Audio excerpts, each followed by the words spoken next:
Pokemon 151 is probably the best set to be released this year, but the market has reacted to how popular this set has become, with single card prices rising, sealed product rising, and some of the big products that you may think are doing really well are actually getting cheaper. We're going to find out everything that's been going on with 151. Let's get into it. Right guys, so today 151, we're going back, we're talking about, let's be fair, probably the best set of the year between this and Crown Zenith, right? Don't forget Crown Zenith came out in January. It was an extremely good set and a great way to end the Sword and Shield era, but 151 nostalgia is going all over the place. It's literally going all over the place and people are really enjoying it. I'm enjoying it, to be fair. Can't keep it in stock though. This thing sells like hotcakes. Honestly, it's just going like crazy. And on top of that, trying to get hold of more stock has been getting difficult, especially over here in the UK. It's not like they're everywhere. I mean, you go to my local store, you've got a couple of these collection boxes, but apart from that, no ETBs, no booster bundles, not a lot is going around. Single card prices are rising, so let's go and check it out. Now, kicking things off, we're going to be talking about the UPC first, or the Mew PC as people have been talking about. Now, I did a video when this kind of was announced, and I said, look, I think that this is going to go the same way as the Charizard UPC. Now, it's slightly different, of course, because this is tied to a particular product rather than just a standalone piece, and it only contains 151 packs. There's not a variety of packs or anything like that. Now, we know what happened with the Charizard UPC. It dropped like crazy. People were paying silly prices when the product came out. I mean, it was retailed at 120, people were paying 180 plus. It was nuts, right?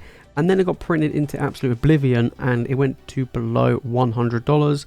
I mean, you could probably pick them up anywhere between maybe 85 to 90 now, and they're still quite easy to get hold of. There's still a lot of it around. Now, a lot of people are like, Jace, you're chatting a load of crap, but to be fair, that's how I felt that it could go. It wasn't necessarily going to be the case. It could have been like the Celebrations UPC, and it's really difficult to get hold of. But I thought to myself, you know what, it's probably going to be more the Charizard because of how much product Pokemon is now making to meet that demand, which is doing really, really well. So let's take a look at this, right? It was, retailed at 120, 130, something like that, and it is below $100. It is going the same way as the Charizard UPC. We look over the past 3 months, it came out, well, just before it came out, was around that, you know, hype time, and it shot up massively because people thought, you know what, because it's got a metal card in it, because it's unique to a holiday set, it is going to be less, you know, it's going to be a lot harder to get hold of. People going crazy for this. I mean, it's sold on the Pokemon Center website insanely fast. Well, now it has gone the same way as the Charizard UPC with prices dropping. Over here in the UK, you could still quite easily pick up one of these Mew PCs for retail. It's not that difficult. You can find them. You can also buy them on eBay. I've seen people selling them on Facebook for under retail. So I picked mine up under retail, picked mine up for 110. You know, the fact is it's now dropped below 100. Is quite interesting. Look, I do feel like it's a great product to keep sealed in your collection. I think the promos are amazing. I also think that the playmat's amazing, but now is the time to pick it up when it's cheap. It is below $100. If you don't have one yet, now is a great time. If you were one of these people that paid over retail, and I've seen them sold on eBay, some of them selling for 150, 160. I see even the highest I saw was 172. Crazy, right? Absolutely crazy. They saw it sold on the Pokemon Center website. FOMO kicked in. People paid loads of money for it. If you bought it for retail, then fair play, right? If you bought it for less than retail, fair play. If you pre-ordered it with the Pokemon Center, you got the Squirrel promo, even better. So those are the best ways of doing it. It was better to just wait for this, but it has been dropping. However, other sealed product in 151 have been doing the opposite. The UPC. Let's take a look at the booster bundle. Now, the booster bundle was very good, mainly because it just contained booster packs, and it was initially the cheapest way to get booster packs, right? You got 6 booster packs, and that's it, right? Brilliant product, right? You're not talking about ETBs of all the accessories and promos and other stuff that you don't really want all the time. You just want the packs because you want to crack it open and have some fun, right? We're looking at $40. Now, it has dropped slightly, but it is increased since its release. $40 for 6 booster pack. So you're looking at just over $6. Well, you're looking over $6, close to $7, maybe $6.50 roughly for each of these booster packs. They are going up. Now, it was actually nearly $50. I mean, if you bought it for $50, crazy, right? Because you can get ETBs, which we'll get to in a moment, for basically the same price, and you get 9 packs in a promo. So why on earth would you pay 50? Is besides me. But it did come out around 30. Now, over here in the UK, I mean, they're really hard to get hold of now, but they are more expensive. I mean, they're going for 35 in some cases. And I'm thinking, okay, right, they are going up. They're going up to basically £6 a booster pack, which is getting quite pricey. So it's quite interesting. I mean, ETBs over here are slightly different. We'll get to ETBs in a moment. But right now, booster bundles, I mean, would I say they're great collection pieces? Probably not. But they are getting more and more expensive. Don't know if they're going to get reprinted. but they are initially were a good product to open, and that was their purpose. Now, not really the best one. Okay, now on to the ETB, just the regular one, not the Pokemon Center one. We're looking at $56, so it has been going up, as you can see, recently. So it does come with 9 packs instead of 10, like, you know, holiday sets used to come with 10. A bit weird this comes with 9, but there you go. Comes with 9. I mean, you look at $56, so you're looking around about $6 a booster pack, and then on top of that you get the promo. Nice promo, not really worth much, the Snorlax promo, and it has been going up.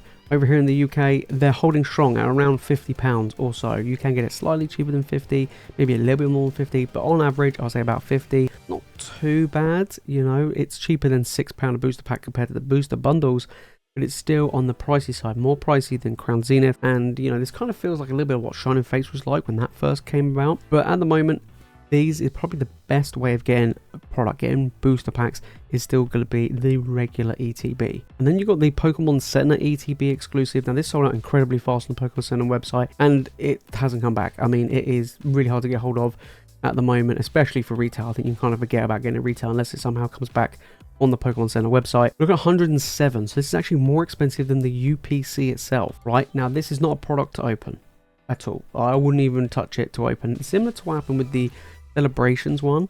When the Celebrations one came out, it was just not worth opening, and I would say this is the same, right? We're looking at $107. You only get 11 packs in there. That's nuts. We're looking at $10 a booster pack. Just don't even do it, guys. Just don't even do it. This is a great sealed product. This is great for any collection. It will appreciate more in the long run as well. In fact, the fact is it's already bouncing back. Like I say, Pokemon Center is always good to get hold of. Unfortunately, I didn't manage to get one. They sold out before I even knew they went live. So now I think this would be a very good one to get. I mean, would I go out and buy it? Personally, I wouldn't, but it is more expensive than the UPC. That's actually quite interesting. All right, now on to the big cards of the set. Now, they've been doing pretty well. Like, if booster packs are going up in price, naturally, the cards are going to go up, especially the supply is clearly not meeting the demand because booster packs are getting more and more expensive and harder to find. I mean, the pull rates are tough as well. So getting these big top-heavy cards, it's just a nightmare, right? So we've got the Charizard. Beautiful cards. Holding pretty strong. It is still the most expensive card in the Scarlet and Violet era so far at $115. That is still pretty decent, right? It is a Charizard, so it has got that little bit of extra, you know, a little bit of extra thing going for it. But it's been so stable over the past month. It hasn't really done much. And, you know, I expected it to fall, but it's doing pretty well at holding strong. Whereas some of the other cards have been doing the opposite. They've been doing really well. Right, we take a look at the Blastoise. This one, as an example, it's been doing really well. $51 is now the second most expensive card in the set, which is quite interesting. A lot of the other big cards have dropped in price. Blastoise is doing very well. I mean, $40, it did go up to as high as 58, and it's come a little bit down a bit, but it's still doing better than it was. You know, big gap between the Charizard and the next card, but I always judge how good a set is based on how many cards it's got in the set that are about $30 or more, and this set's actually got quite a few, which is actually pretty good going, and in my opinion, this is one of the nicest artworks in the set. Blastoise is pretty sweet. Then Venusaur comes in number 3 as the next most expensive card. I like the fact it's Charizard, Blastoise and Venusaur, like it's the OG 3. I rate that. $44 for this. I'm glad it's not a trainer anymore. And it's doing pretty well. You know, it's gone up from its original 37 and it's been going up and up and up and up. Doing pretty well. You know, we're looking at another card that's over $30 holding value. Tough to pull. Yeah, God Pack, then you're doing pretty well, of course. But overall, I do feel this is very good. And special illustration rares, like I say, they're hard to come by. And the fact is that products hard to come by and get more expensive.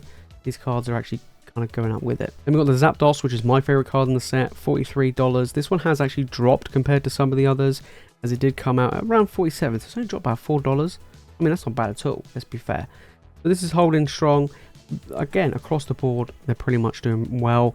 I kind of feel like when more stock comes in, you know, when they start restocking, maybe more booster bundles, maybe more ETBs, kind of like what they did with Crown Zenith, then we could see a lot of these cards drop. So right now, I would probably hold off on buying some of these. I would probably just wait and see what happens, because I do feel like a lot of them will drop when more product comes. There you have it, guys. That's what's been going on with 151. Now, I think 151 is going to do extremely well in the long run. Now, the UPC has been dropping like crazy. Interesting. The fact is that Pokemon Center ETB is overtaking it. I do still feel like it is a good product to get. I think now is probably the best time to pick it up. Great for a sealed collection. If you do want to crack open, it does come with 16 packs. So it is worth it. And the promos are absolutely gorgeous. They're really, really nice. I'm not a huge fan of the metal cards, but the other two cards are very nice. The Mew and the Mewtwo.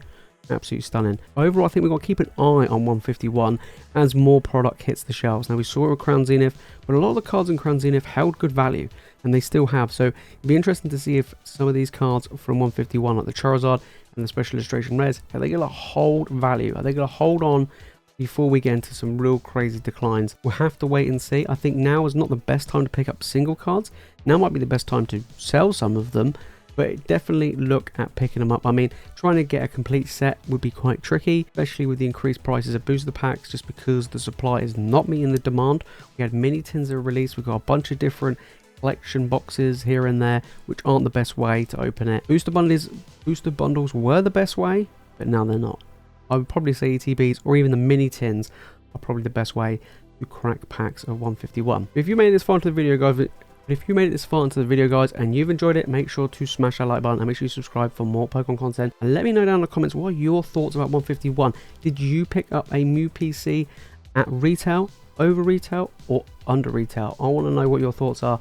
Let me know, alright? But speaking about Charizards, if you want to know what the most expensive Charizard cards are in English of all time right now in the market, then make sure to click on this video right here. And if you watch more Pokemon content, guys, you know what to do. Make sure to hit that subscribe button. We are on the road to 10,000 subscribers, so make sure you hit that subscribe button. Alright guys, that's it from me in this video. As always, you guys are legends. I'll see you in the next one.